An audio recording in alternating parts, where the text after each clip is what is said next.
So why are bar chords so difficult? Well, to be honest, I don't think anybody really knows why. But the good news is there are plenty of ways to simplify the learning process, and I'm going to share a few of those with you today in this beginner bar chord crash course. Now, why would I do that? You know why, because you're a guitar player, and this is GuitarAmado.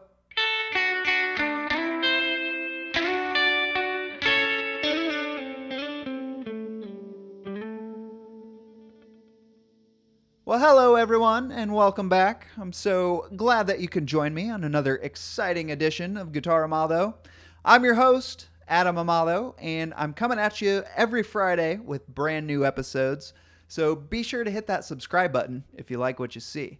Now, on with today's little nugget of guitar wisdom, bar chords. Why are they so difficult? Especially if you're a beginner just starting out. In fact, I recommend that total beginners stay as far away from bar chords as they possibly can until you master those beginner chords, you know, the open chords, the G's and the C's and the D's and the A minors and the E's and all of the above. The open string chords. So if you're watching this right now, I'm going to assume one of two things. You've made it past those chords and you are, in fact, ready to tackle bar chords. Or number two, you are just feeling incredibly confident and you are ready to take on this challenge regardless of what I say, right? Because it's all about thinking for yourself anyway, which is really what we're after here, right? I'm teaching you how to teach yourself. All right, so speaking of G's, C's, and D's, that's exactly what we're going to look at today. Now, I've covered these in a past video. Actually, we looked at the C add 9 versus the regular C in a previous video too. So today, the C add 9 is not going to give us what we need. So we're going to be working with the regular C. And remember, that looks like this. All right, so we're going to combine that with the G and the D. So once again, where do those chords come from? Why do they sound good together? So we bring up our G major scale again. We look at the 1, the 4, and the 5. Voila.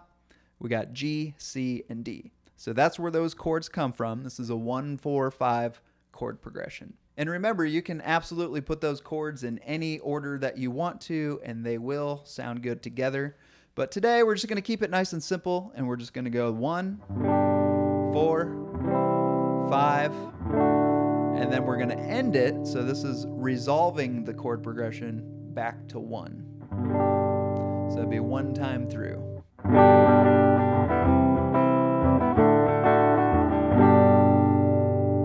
So that's our goal for today. We're going to take those chords and translate them into bar chords. So we're actually going to do things a little bit backwards. We're going to start with the more difficult option today, and then take a look at the simplified version. All right, so let's go through chord by chord and compare the open chord with the bar chord. So first we have our G major chord. So this is the preferred open shape that I like to use. And now when we translate that into a bar chord, there's a few different ways to think about it, and there's really no way I can cover all of them in the scope of this video.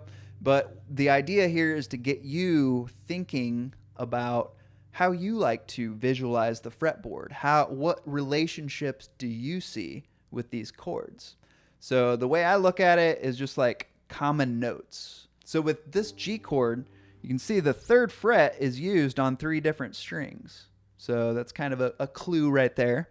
And now when we move into this bar chord shape, we're actually barring at the 3rd fret. And then the rest of our fingers are configured in this shape here. But the key takeaway here is that this bar of your finger is actually playing all of the same notes that were found in this G chord. So we got the 6th string, 2nd string, and 1st string. Those are all being covered with the bar. But you might think, well, the bar is covering all 6 strings, right? Yes, it is, but it's not actually playing the other notes. So strings 5, 4, and 3 are actually being played by your other fingers in the rest of the chord shape. So your 3rd finger on the 5th fret, 5th string, 4th finger on the 5th fret, 4th string, and your 2nd finger on the 4th fret, 3rd string.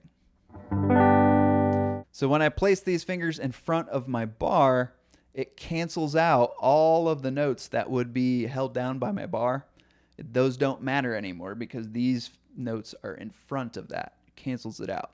So if we look at that on a single string, for example, so let's look at the 5th string. So our 3rd finger's here in the 5th fret, and supposedly our 1st finger's holding down this 3rd fret, right?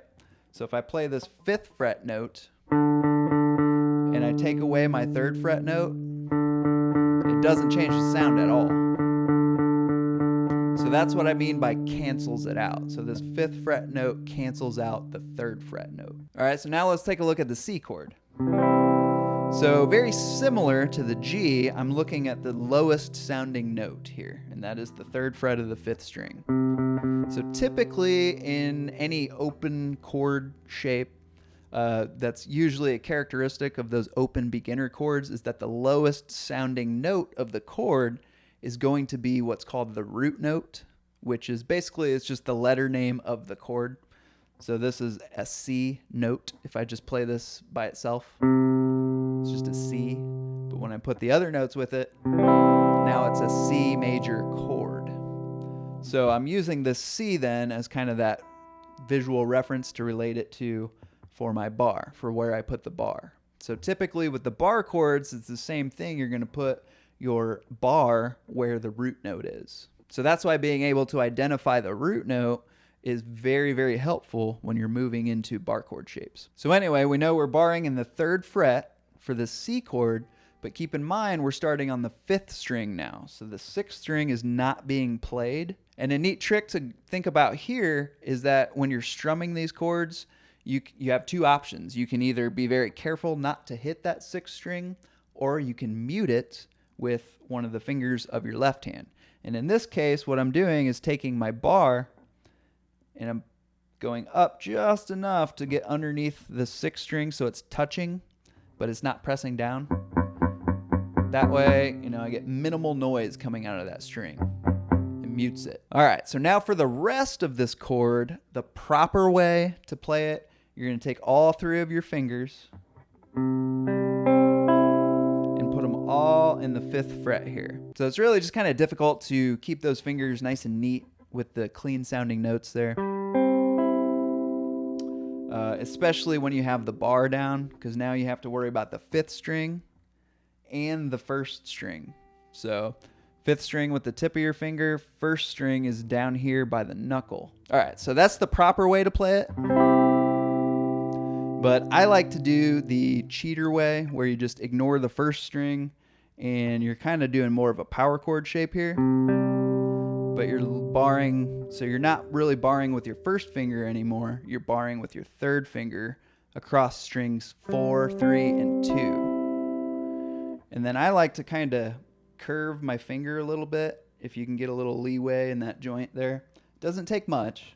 Just curve that a little bit, and it lifts up the bottom of your finger right here. So it mutes the 1st string. So that way all you're left with is 5, 4, 3, and 2. So ultimately, I think that's a little bit easier, but at the same time, now you have to work in a bar with your 3rd finger. So it's still going to take some practice. And then finally, the D chord. This is the cool thing about bar chords as well, is that you can use the same shape to get different chords. So here's what I mean. So we're on the C chord right here, right? We just looked at that chord shape. D is only a whole step higher than C. And a whole step on the guitar translates to the distance of 2 frets. So we're just moving from the 3rd fret with our bar up to the 5th fret. And we have a D chord. All right, so let's get to that question that I'm sure has been on your mind since the beginning.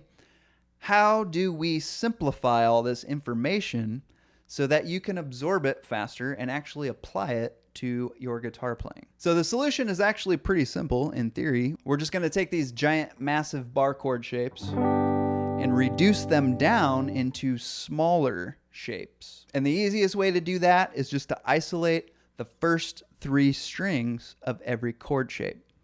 So if we look at this G chord here, and we take everything else away and only play string 3, 2, and 1, So we're taking away that chord, the rest of the chord shape, and reducing it down to a 3-string chord shape. And what that does is it lets you practice a 2-string bar rather than a 6-string bar, which is way easier, trust me. So now with this little 2-string bar here, I would recommend just start with that. Don't even worry about the second finger yet. And just get good, clean sounding notes and get used to that feeling of holding down multiple strings with one finger. And then when you're ready, go ahead and add that second finger in. Now there's 2 primary things that you're probably going to run into here.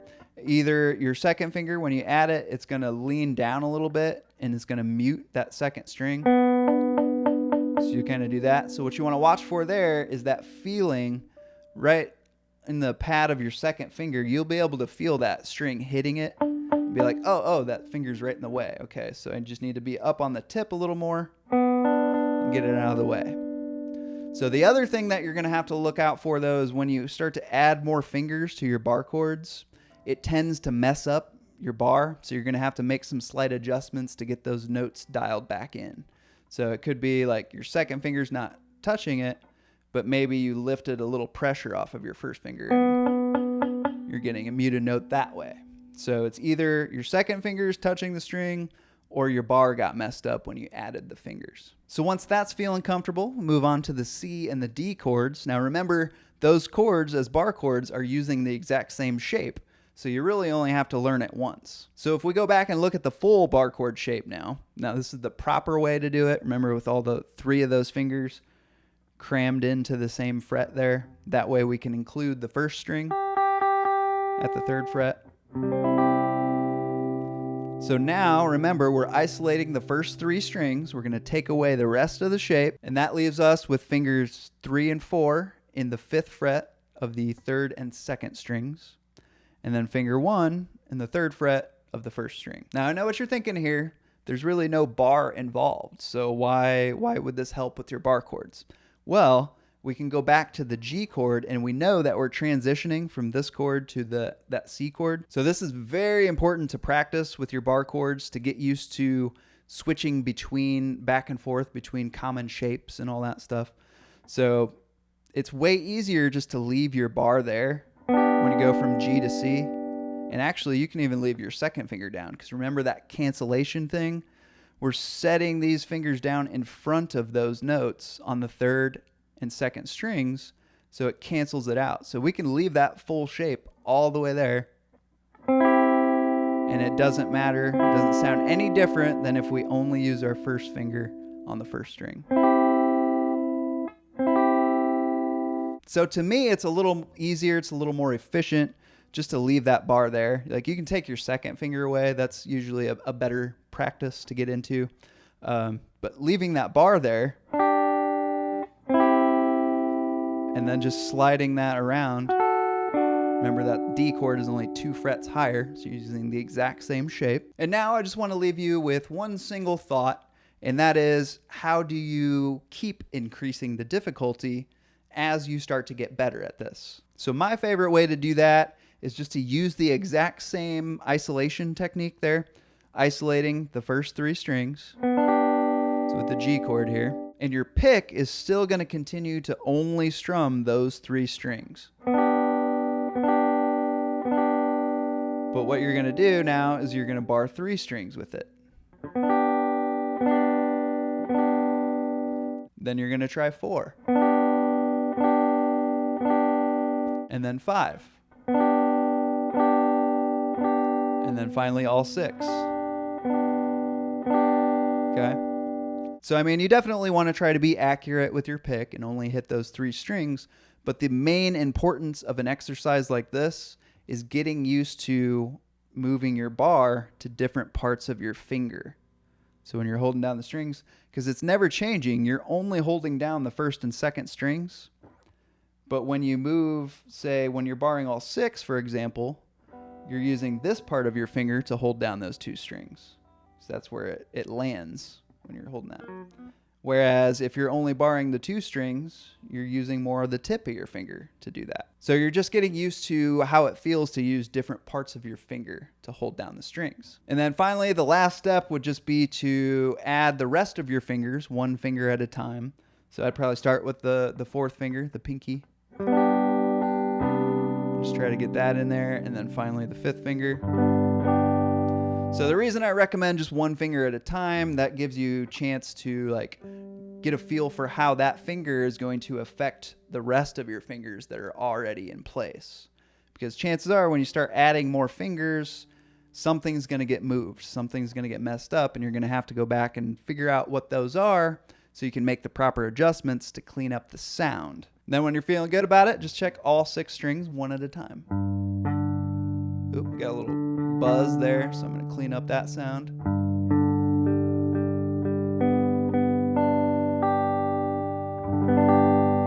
There we go. All right, well, thanks for watching. I really hope you enjoyed this beginner bar chord crash course. Definitely feel free to leave me a comment if you have any questions or any additional thoughts that you'd like to add. I would also love to know your feedback on the type of materials that I've been teaching on the channel here. Because believe me, I've got plenty to talk about when it comes to guitar, but my primary goal here is to keep it relevant to what you want to learn. So I absolutely encourage you to drop me a line in the comments if you have any suggestions for future content. And as always, be sure to hit that like button if you found this video useful. So that's all for now. I will catch you next time, and until then, happy practicing, my friends.